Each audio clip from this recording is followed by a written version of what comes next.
जंगल में गर्मी का मौसम चल रहा था और इसकी वजह से सारे पक्षी बहुत ज्यादा ही परेशान थे। लगता है ये सूरज हमें गर्मी से पिघला कर ही मारेगा। कितनी ज्यादा गर्मी हो रही है। ऊपर से हमारे घोंसले भी धूप की वजह से कितने ज्यादा गर्म हो गए। मम्मा, हम बड़ा घर क्यों नहीं लेते? हम इस गर्म घोंसले में कब तक रहेंगे आखिर? मनोचिड़ी बेटा, मेरे पास अगर अपना बड़ा सा घर होता तो हम यहाँ गर्मी के अंदर घोंसले में क्यों रह रहे होते। हम तो अपने बड़े से घर में आराम से रहते और मैं उस घर के अंदर एसी भी लगवा लेती। जंगल के सारे पक्षी घोंसलों में ही रहते थे और सूरज की गर्मी डायरेक्ट पक्षियों पर ही पड़ती थी। चलो पक्षियों, सब अपने अपने छाते ले लो। पता है उल्लू सेठ ने हम सब के लिए ये छाते भेजे हैं। हम ये छाते अपने अपने घोंसलों के ऊपर लगा लेंगे, फिर हमारे घोंसलों में धूप नहीं आएगी। अरे वाह, उल्लू सेठ हमारे कितने अच्छे हैं। हम सब के बारे में कितना सोचते हैं। हमारे लिए उन्होंने छाते भेजे। शुक्र है भाई, अब हमारे घोंसलों के अंदर धूप नहीं आएगी।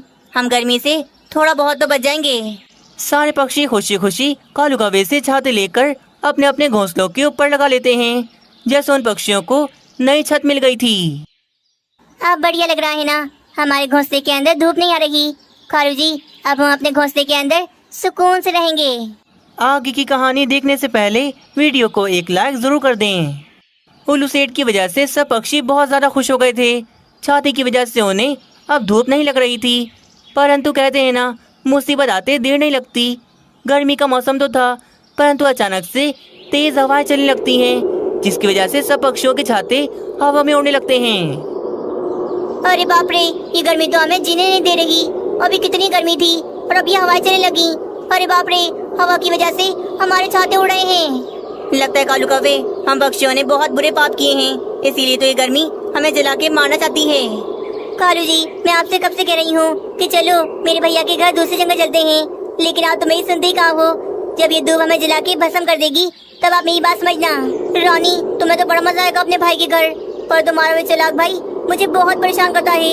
हर वक्त ताने मारता रहता है कि मैं निकम्मा हूँ, कामचोर हूँ, कोई काम नहीं करता। तो अभी तो तुम्हें लेके मैं उसके घर चला जाता हूँ। मैं नहीं जाऊँगा वहाँ पर, हम जी या मरे पर हम यहीं रहेंगे। हवाएं रुकने के बाद पक्षी दोबारा से अपने अपने छाते ढूंढकर दोबारा से अपने घोंसलों के ऊपर लगा लेते हैं। छातों का वजन वैसे बहुत ही कम है, इसी वजह से दो छाते सारे हवा में उड़ गए थे। परंतु अगर हम छातों का वजन बढ़ा दें तो छाते कभी भी हवा में नहीं उड़ेंगे।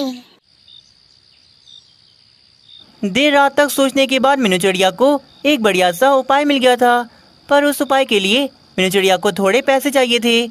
इसी वजह से मीनू चिड़िया थोड़ी सी परेशान थी। मेरा अगर ये उपाय काम कर गया ना तो कम से कम सारे पक्षी गर्मी से तो बच जाएंगे, और ये जो आए दिन छाते हवा में उड़ जाते हैं ये भी नहीं उड़ेंगे। पर इसके लिए मुझे थोड़े पैसे चाहिए। चलो कल सुबह कुछ करती हूँ। अगले दिन सुबह होते ही मीनू चिड़िया सबसे पहले जंगल के सबसे अमीर पक्षी उल्लू सेठ के पास चली जाती है। मीनू चिड़िया उल्लू सेठ को आके बताती है कि उनके दिए गए छाते तेज हवा की वजह से हवा में उड़ जाते हैं, इसी वजह से पक्षी बहुत ज्यादा परेशान हैं। हाँ मीनू चिड़िया, तुम्हारी बात बिल्कुल ठीक है। हवा का कुछ नहीं पता, कभी भी तेज चलने लग जाती है, इसी वजह से छाते हवा में उड़ जाते हैं। अब तुम बताओ, मैं तुम पक्षियों के लिए और क्या कर सकता हूँ? मीनू चिड़िया उल्लू सेठ को अपना उपाय बताती है और वे उल्लू सेठ से पैसे भी मांगती है। उल्लू सेठ तो बहुत अच्छा था, वे अपने जंगल के पक्षियों की बहुत मदद करता था, इसीलिए वे मीनू चिड़िया को पैसे दे देता है। उल्लू सेठ, आपका बहुत बहुत शुक्रिया। आपके इन पैसों से हम पक्षियों का बहुत भला होगा। हम पक्षी गर्मी से बच जाएंगे। मीनू चिड़िया फिर वे पैसे लेकर वहाँ से चली जाती है। थोड़ी देर के बाद मीनू चिड़िया उन पैसों से काफी सारे पंखे और काफी सारी सोलर की प्लेट्स लेके आ जाती है। मीनू चिड़िया, तुम ये सब क्या लेके आ गई और ये सब कहाँ लगाओगी? कालू कौवे, बस तुम इतना समझ लो कि हम पक्षी अब गर्मी से बच जाएंगे और हमारे छाते भी हवा में नहीं उड़ेंगे। मीनू चिड़िया फिर अपना काम शुरू कर देती है। वे सबसे पहले अपने पंखे को लाकर अपने छाते के साथ रस्सियों से बांध देती है। छाता तो अब भारी हो गया था, अब तो तेज हवा भी उसे हिला नहीं सकती थी। उसके बाद मीनू चिड़िया सोलर की प्लेट लगा देती है। प्लेट पर धूप पड़ रही थी, जिसकी वजह से वे पंखा बिना बिजली के चल रहा था। मीनू चिड़िया ने एक तीर से दो शिकार किए थे। वे अपना पंखा बिना बिजली के चला रही थी और उसने अपने छाते को भी पंखे के साथ रस्सियों से बांध दिया था, इसीलिए अब तेज हवा भी उस छाते को नहीं उड़ा सकती थी। वाह भाई वाह मीनू चिड़िया, तुमने तो कमाल कर दिया। क्या गजब का उपाय है तुम्हारा। हाँ मीनू चिड़िया, हम तो धूप की वजह से परेशान थे, पर तुमने तो उसी धूप से पंखा चला दिया। मीनू चिड़िया जल्दी से ये सिस्टम मेरे घोंसले में भी लगा दो, ताकि मेरे घोंसले में भी पंखे की ठंडी ठंडी हवा आए। हाँ मीनू चिड़िया, मेरे घोंसले में भी लगा दो, जल्दी करो ना। बस फिर क्या, थोड़ी देर में शाम हो जाती है। मीनू चिड़िया ने सारे पक्षियों के घोंसलों में सोलर प्लेट और पंखे लगा दिए थे। धूप की वजह से सारे पक्षियों के घोंसलों में पंखे चल रहे थे। एक जंगल बहुत बड़ा था। वे जंगल अब बिल्कुल शहर जैसा बन गया था। जंगल में रात होते ही पूरा जंगल रोशनियों से भर जाता था। पक्षियों ने रोड्स पर और अपने घरों पर लाइटें लगाई हुई थीं। अरे कालू कौवे, जरा मुझे एक बल्ब तो देना, पता नहीं कहाँ चला गया। कल रात तो लगा हुआ था, पर सुबह उठ के देखा तो पता नहीं कहाँ चला गया बल्ब। हाँ तोते भाई, देता हूँ ना बल्ब। ये लो, बहुत अच्छी क्वालिटी का बल्ब है, जल्दी खराब नहीं होगा। वो तो ठीक है, पर कालू कौवे इस बल्ब का डब्बा कहाँ है? बल्ब तो डब्बे के अंदर आते हैं ना। हाँ आते थे, पर अब नहीं आते डब्बे के अंदर, क्योंकि ये वाले बल्ब बहुत अच्छी क्वालिटी के हैं। तुम इन्हें आँख बंद करके ले जाओ, लंबे अरसे तक चलेंगे ये बल्ब। तोता तो बल्ब लेकर वहाँ से चला जाता है। अरे वाह कालू, तेरी तो बात ही अलग है। चोरी के बल्ब बेचने में मैं इतना ज्यादा तेज हो गया हूँ कि अगले को पता ही नहीं लगने देता कि ये चोरी के बल्ब हैं। चोरी करने में तो मैं मास्टर हो गया हूँ। कालू कौवा रोजाना रात होते ही किसी न किसी पक्षी के घर का बल्ब चुरा लेता था, और कभी तो वे रास्ते से भी बल्ब चुरा लेता था, और सुबह होते ही वे वही बल्ब दुगने दामों में बेचता था। कालू कौवे की पूरे जंगल में बस एक ही इलेक्ट्रिक की दुकान थी। अरे वाह, यहाँ कितने सारे बल्ब लगे हुए हैं। चलो यहाँ से 4 बल्ब चुरा लेता हूँ। अभी तो यहाँ पर कोई है भी नहीं। उस जगह पर एक बेंच लगी हुई थी जहाँ पर 3-4 बल्ब लगे हुए थे। कालू कौवा चारों के चारों बल्ब उतार कर बोरे में डालकर वहाँ से ले जाता है। कुछ देर के बाद छोटे बच्चे वहाँ पर पढ़ाई करने के लिए आते हैं। अरे ये क्या, बल्ब कहाँ चले गए सारे? हम तो यहाँ पर पढ़ने के लिए आए थे, अब हम कैसे पढ़ेंगे अंधेरे के अंदर? हाँ यार, एग्जाम भी करीब हैं और यहाँ की लाइटें भी किसी ने चुरा ली। अब हम क्या करेंगे, कैसे पढ़ाई करेंगे? अरे भाई, ये तो अच्छी बात है ना, लाइटें चोरी हो गई, अब हमारे पढ़ने की भी छुट्टी। चलो चलो, हम सब मिलके खेलते हैं। अगली रात की बात है। कालू कौवा बूढ़ी चिड़िया के घर के बाहर से मैन लाइट चुरा लेता है। अब तो उसके घर के बाहर अंधेरा छा गया था। अरे मुझे कुछ नजर नहीं आ रहा। अरे भाई, ये लाइट का बटन कहाँ चला गया? ये लाइट क्यों नहीं जल रही?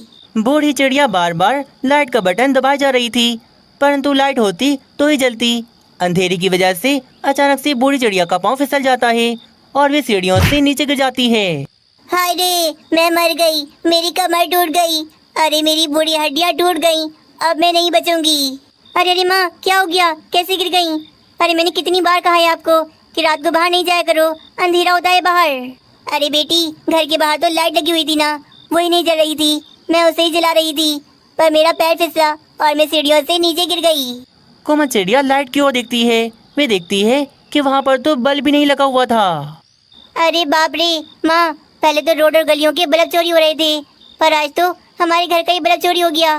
कौन है वे चोर जो एक एक करके हमारे जंगल को अंधेरे में डुबाता जा रहा है? बस फिर इसी तरह कालू कौवा एक एक करके सब पक्षियों के घरों के बल्ब चोरी करता रहता है। बेचारे पक्षियों को रोजाना नए बल्ब खरीद के अपने घरों में लगाने पड़ते हैं। बस बस, बहुत हो गया, अब उस चोर से हमें छुटकारा चाहिए। हम अपने बल्ब और नहीं चोरी करवा सकते। हाँ हाँ बुल्लू बहन, हमारे जंगल की पुलिस आखिर है कहाँ? चलो चलो, आज तो पुलिस स्टेशन ही चलते हैं और जाके अच्छे से पुलिस वालों की खबर लेते हैं। गुस्से में फिर वे पक्षी पुलिस स्टेशन चले जाते हैं। पुलिस स्टेशन में तो मीनू इंस्पेक्टर बैठी हुई थी।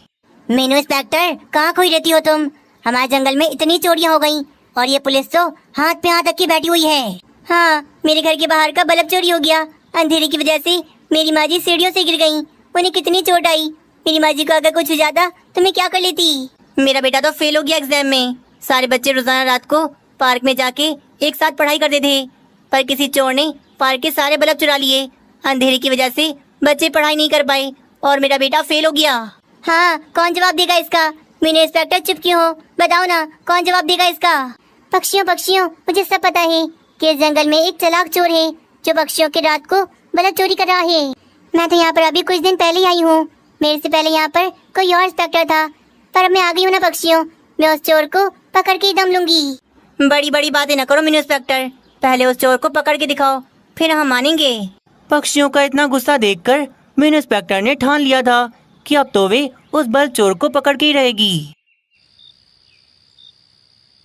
अरे वाह, घर के बाहर किसी ने इतनी बड़ी ट्यूबलाइट लगा ली। इसके तो काफी पैसे मिलेंगे। चलो आज मैं ये चुरा लेता हूँ। कालू कौवा जैसे ही ट्यूबलाइट निकालने के लिए उसे हाथ लगाता है तो जोर जोर से अलार्म बजने लगता है। अरे बाप रे, ये क्या हो रहा है? ये आवाज कहाँ से आ रही है? अरे बाप रे, मैं तो पकड़ा जाऊंगा। बस अलार्म की आवाज सुनकर वहाँ पर सारे पक्षी और मीनू इंस्पेक्टर आ जाती है। अच्छा, तो तुम चोरी कर रहे थे, चोर पकड़ा ही गया। कालू कौवे, तुम्हें जरा सी शर्म नहीं आती? पक्षी अपने इतने पैसे लगाकर जंगल को रोशनियों से भर रहे थे और तुम दोबारा से जंगल को अंधेरा करने में लगे हो। तो मैं तुम्हें ऐसी जेल में डालूंगी जहाँ पर अंधेरा ही अंधेरा होगा, फिर तुम रहना अंधेरे के अंदर। मीनू इंस्पेक्टर, मुझे माफ कर दो, मुझे माफ कर दो। मैं लालच में आ गया था, इसीलिए मैंने ऐसा किया। कालू कौवा जहाँ चोरी करने आया था वे घर मीनू इंस्पेक्टर का ही था और इसी वजह से आज कालू कौवा पकड़ा गया था। बस फिर क्या, मीनू इंस्पेक्टर कालू कौवे को ऐसी जेल में डालती है जहाँ पर बस अंधेरा ही अंधेरा था और कालू कौवे को कुछ भी नजर नहीं आ रहा था।